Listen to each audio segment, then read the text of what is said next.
یہ ایمان تو وہ دولت ہے.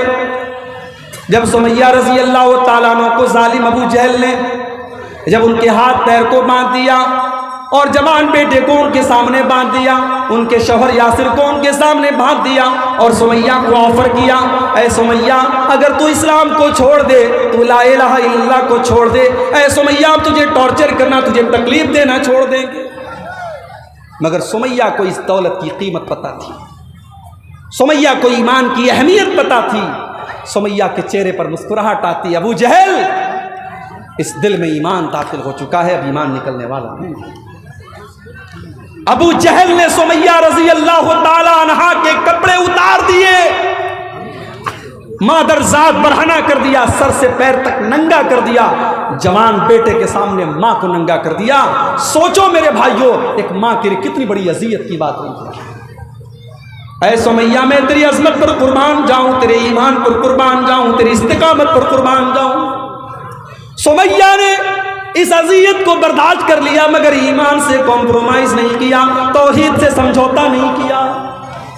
پھر ظالم ابو جہل نے بڑی بے دردی کے ساتھ ان کی شرمگاہ پر حملہ کر کے ان کو بڑی بے دردی سے شہید کر دیا.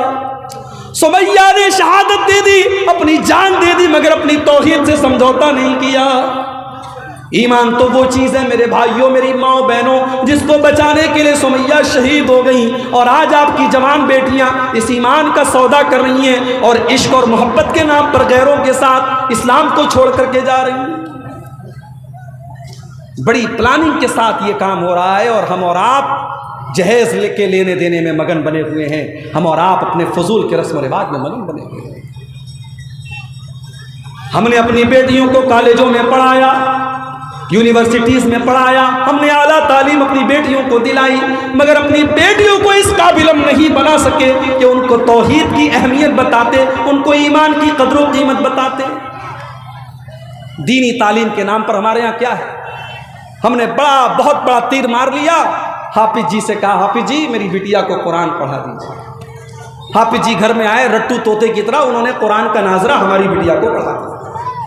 معاف کیجئے گا, ناظرہ قرآن پڑھنے کا نام دینی تعلیم نہیں ہے. ناظرہ قرآن پڑھ کر کے آپ کی بیٹی کو یہ نہیں پتا چلے گا کہ پردہ کس چیز کا.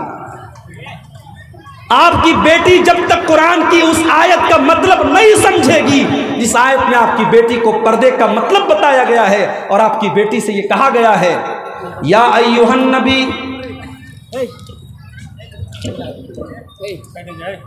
یا ایھا النبی قل لازواجک وبناتک ونساء المؤمنین یدنین علیہن من جلابیبہن.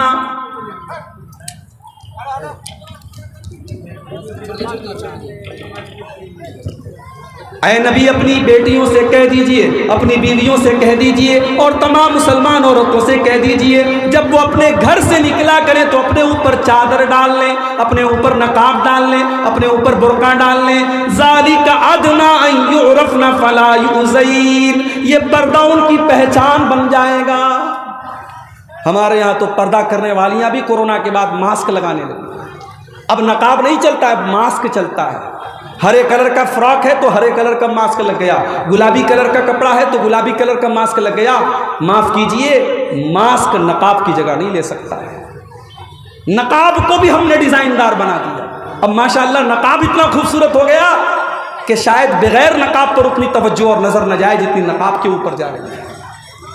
میرے بھائیوں, ہم نے اپنی بیٹیوں کو جب قرآن کا مطلب ہی نہیں پڑھایا اور ان کو دینی تعلیم ہی نہیں دی, تو ہماری بیٹیاں اگر آج غیروں کے ساتھ فرار ہو رہی ہیں تو ہمیں بہت حیرت نہیں کرنی چاہیے.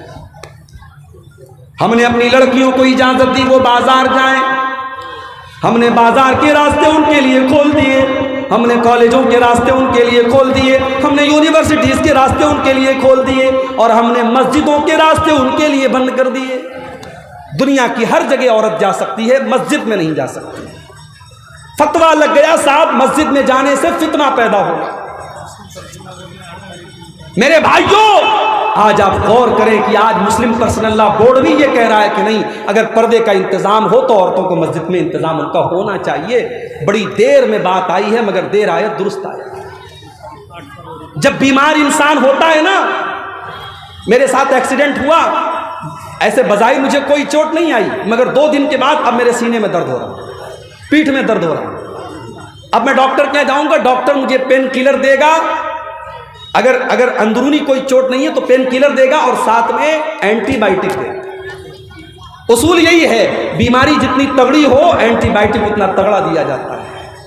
آج ایک طرف بے پردگی کی بیماری ہے، ایک طرف بے حیائی کی بیماری ہے، ایک طرف فیس بک کی بیماری ہے، ایک طرف انسٹاگرام کی بیماری ہے، ایک طرف واٹس ایپ کی بیماری ہے۔ آپ کی جوان بیٹیوں کے ہاتھ میں موبائل ہے، رات میں 12 بجے وہ کس سے بات کرتی ہیں آپ نظر نہیں رکھ سکتے میرے بھائی، ان کے فیس بک پر ان سے پرائیویٹ میں کون کون چیٹنگ کر رہا ہے آپ نظر نہیں رکھ سکتے۔ جب بیماریاں اتنی بڑھ گئی ہیں تو اینٹی بائیوٹک کا ڈوز بھی اتنا ہی تگڑا ہونا چاہیے۔ اگر آپ نے اپنی بیٹیوں کی صحیح تربیت نہیں کی، میری بات لکھ کے رکھ لیجیے، آنے والے 10 اور 15 سالوں کے بعد شاید کوئی گاؤں ایسا نہیں ہوگا، کوئی خاندان ایسا نہیں ہوگا جہاں کی کوئی نہ کوئی لڑکی غیر مسلم کے ساتھ فرار ہو کر کے مرتد نہ ہوئی ہو۔ یہ جنگل کی آگ کی طرح یہ چیز پھیل رہی ہے۔ اللہ نے قرآن میں فرمایا، یا ایھا الذین آمنوا قوا انفسکم واہلیکم نارا، اے ایمان والو اپنے آپ کو اور اپنے پریوار کو، اپنی فیملی کو، اپنے بال بچوں کو جہنم کی آگ سے بچاؤ۔ اپنے دل پر ہاتھ رکھ کے بتائیے، اولاد والو، آپ کا بیٹا اگر آگ میں جل رہا ہو اور آپ کو پتہ لگ جائے تو کیا آپ جلسے میں بیٹھ کر کے عبدالغفار صاحب کی تقریر سنیں گے؟ آپ دوڑتے بھاگتے جائیں گے۔ آپ کو موبائل پر کال آ جائے کہ میرے بیٹے کا ایکسیڈنٹ ہو گیا، آپ ہاسپٹل پہنچیں گے، اور اگر ضرورت پڑی تو اپنا خون دے کر کے اور اپنی جان دے کر کے آپ اپنے بچے کو بچائیں گے۔ اتنی محبت کرتے ہیں اپنی فیملی سے، اپنے پریوار سے، اپنے بال بچوں سے۔ اللہ تبارک و تعالیٰ اسی محبت کو اپیل کرتے ہوئے فرماتا ہے، یا ایھا الذین آمنوا قوا انفسکم واہلیکم نارا، اے ایمان والو، جس پریوار سے، جس اہل و عیال سے تم اتنی محبت کرتے ہو، اس کو دنیا کی آگ میں تم جلتے ہوئے نہیں دیکھنا چاہتے ہو۔ تمہارے بال بچے، تمہارے بیٹی اور بیٹیاں جہنم کی آگ میں کیسے جل رہے ہیں اور تم کیسے گوارا کر رہے ہو؟ اپنے بچوں کو بچاؤ جہنم کی آگ سے۔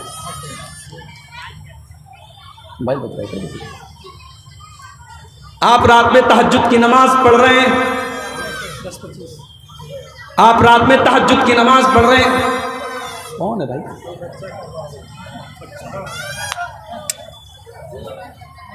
سکون ہونا چاہیے پروگرام میں۔ ایک تو یہ شروع میں یہ چینل والے بلا وجہ پریشان کرتے رہتے ہیں۔ آپ غور کیجئے،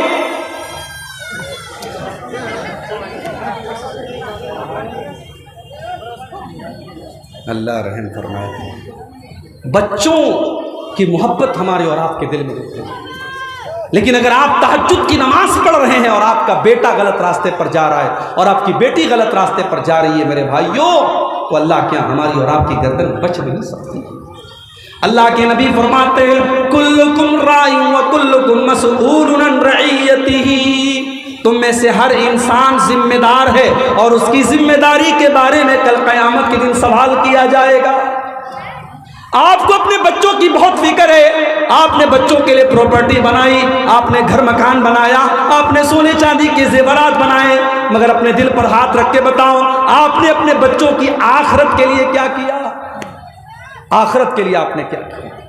دنیا میں تو چلو آپ نے اپنے بچوں کا انتظام کر دیا، مگر آپ کو اپنے بچوں کی آخرت کی کتنی فکر ہے؟ کبھی آپ نے اس پر غور کیا؟ آج کتنے مسلمان ہیں، بچہ بیمار ہو گیا، ماں اس کی مالش کر رہی ہے، مالش کرنے کے بعد کاجل کا ٹیکا لگا رہی ہے۔ آپ کیا لگاتے نہیں لگاتے؟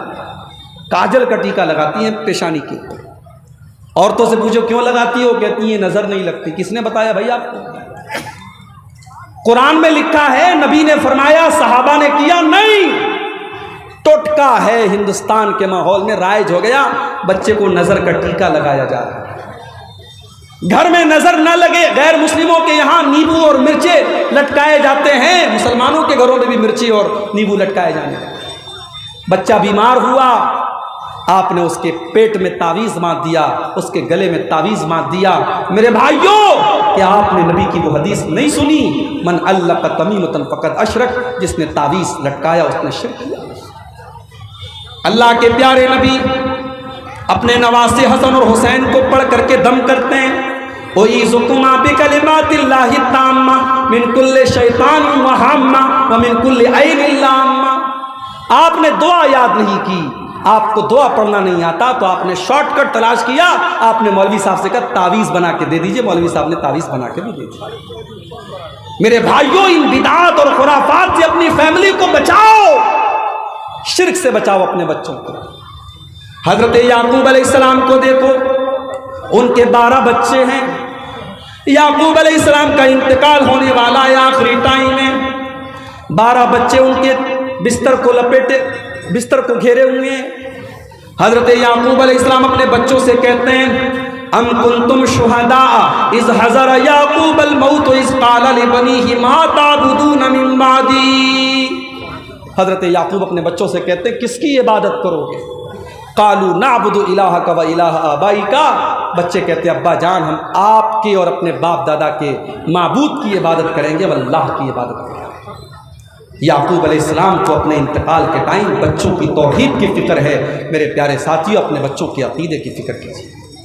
اور جاتے جاتے میں چاہتا ہوں کہ تھوڑا سا آپ، چونکہ میں مجبوری کی وجہ سے مجھے پہلے نمبر دیا گیا ہے، جلسے والوں کو اس بات کا بھی ڈر ہے کہ کہیں جو چندے کا ایک امید پروگرام کے ذریعے امید ہے چندے کی، کہیں وہ چندہ کم نہ ہو جائے۔